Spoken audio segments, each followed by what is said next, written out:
A company called Ecovative in upstate New York grows building panels out of mushroom roots. The panels weigh less than styrofoam, insulate better than fiberglass, are fire-resistant without chemicals, and completely biodegrade after their useful life. They cost about 40% more than the synthetic materials they replace, but that gap is closing fast. Tech blogs claim mycelium is stronger than steel. Most materials engineers laugh at that claim. But the truth is more interesting than either side admits. By the end of this video, you'll know what mycelium actually does and doesn't do at the engineering level, and which commercial applications scale to billions in the next decade.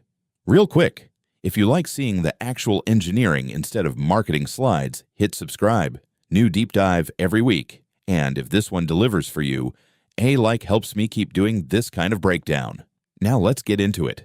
Why does mycelium matter outside the world of sustainable design enthusiasts? 3 reasons. First, the global market for petroleum-based foams, plastics, and synthetic leathers is over $600 billion annually. Even capturing 5% of that market with biological alternatives is a $30 billion opportunity. Second, mycelium materials biodegrade cleanly. They're the first scalable alternative to plastic packaging that doesn't create microplastic pollution. Third, mycelium grows in 7 to 14 days on agricultural waste streams that would otherwise be landfilled or burned. That's a fundamentally new kind of materials engineering, biological manufacturing at industrial scale. The technology is real. The marketing claims are mostly wrong. Both things can be true at once, and engineers need to know which is which. Let me set up the biology and engineering. Mycelium is the vegetative part of fungi, the underground root-like network that grows beneath visible mushrooms. In nature, mycelium decomposes organic matter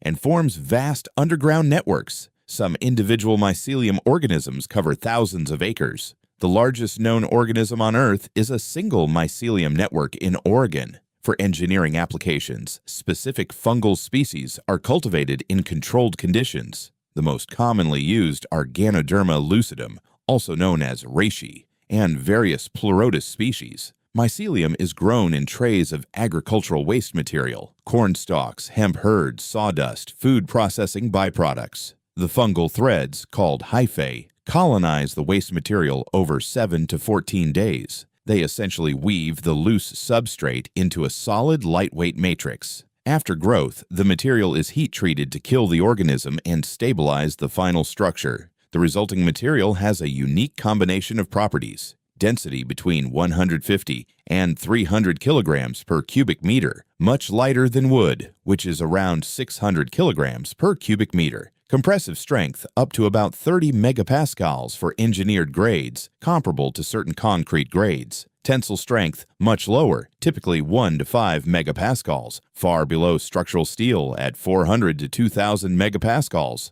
Thermal conductivity around 0.05 watts per meter Kelvin, better insulation than fiberglass at the same thickness. Fire resistance is high without needing chemical retardants. Biodegradation in 1 to 3 months under outdoor conditions. The exact properties that emerge depend heavily on which fungal species is used, what substrate it grows on, growth conditions, and post-processing treatment. The engineering challenge is consistency, getting predictable mechanical properties across batches that grew under slightly different temperature and humidity conditions. That's where the commercial story gets interesting, because by 2026, several mycelium products have moved from research labs to real industrial-scale production. The first is packaging. Ecovative Design in New York has been making mycelium packaging since 2007. Their myco-composite material replaces styrofoam for protective packaging of fragile products: wine bottles, computer hardware, furniture. Major customers include Dell, IKEA in select product lines, and several wine producers. Mycelium packaging matches expanded polystyrene on protective performance at roughly 30 to 50% higher cost. The cost premium is decreasing as production scales. Ecovative's manufacturing capacity grew from 1 million units per year in 2015 to over 40 million units per year by 2024. The second is leather alternatives.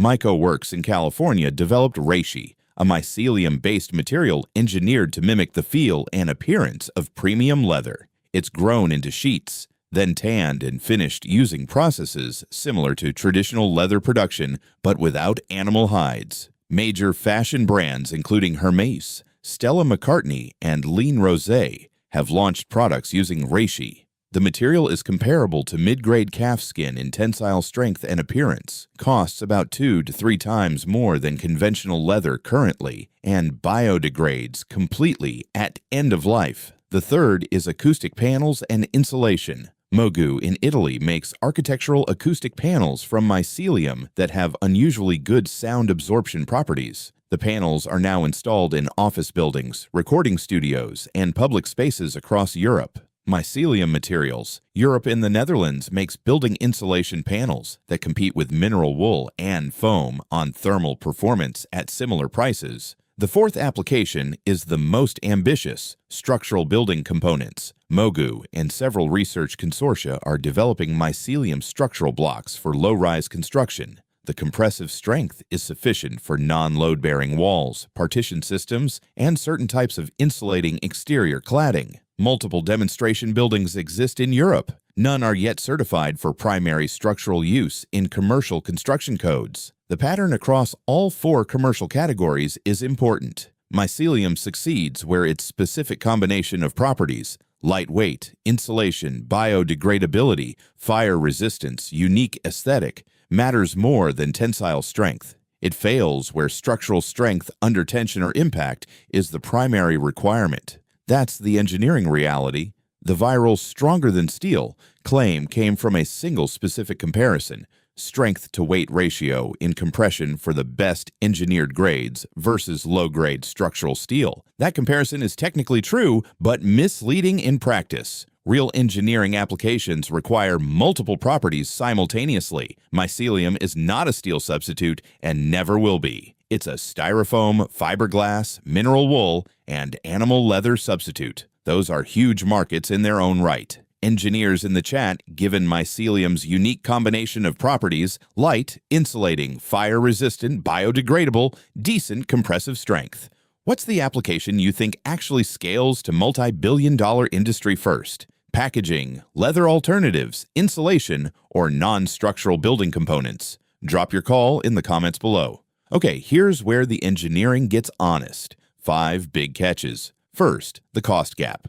Mycelium products cost 30 to 200% more than the synthetic materials they replace, depending on category. Packaging, 30 to 50% premium over expanded polystyrene. Leather alternatives, 100 to 200% premium over genuine leather. Insulation, 40 to 80% premium over fiberglass. That gap is closing as production scales, but it's still real today. Second, manufacturing consistency. Biological materials grown in slightly different environmental conditions can produce materials with 20 to 40% variability in mechanical properties. Industrial customers want consistent specifications batch after batch. Modern mycelium production uses tight environmental controls, temperature, humidity, CO2 levels, but achieving the same consistency as petroleum-derived materials is still an ongoing engineering challenge. Third, scale limits. Total global mycelium production capacity in 2024 was roughly 100,000 tons per year. The global market for the petroleum-based foam materials it could replace is about 25 million tons per year. To capture even 5% of that market, the mycelium industry needs to grow capacity 12-fold. That's a 10-year build-out minimum, even with aggressive capital deployment. Fourth, the regulatory path. Mycelium is a novel material in most regulatory contexts. Food contact certifications, building code approvals, fire safety classifications, and industrial certifications all need to be obtained separately for each product category and each jurisdiction. The process is expensive and slow.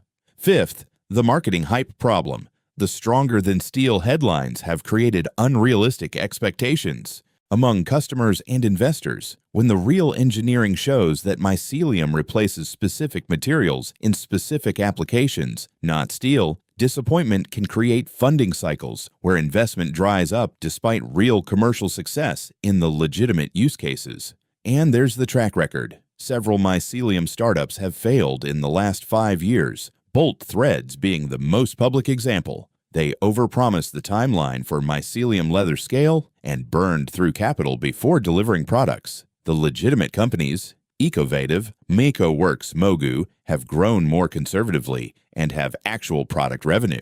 But the boom-bust cycle is real in this space and could happen again.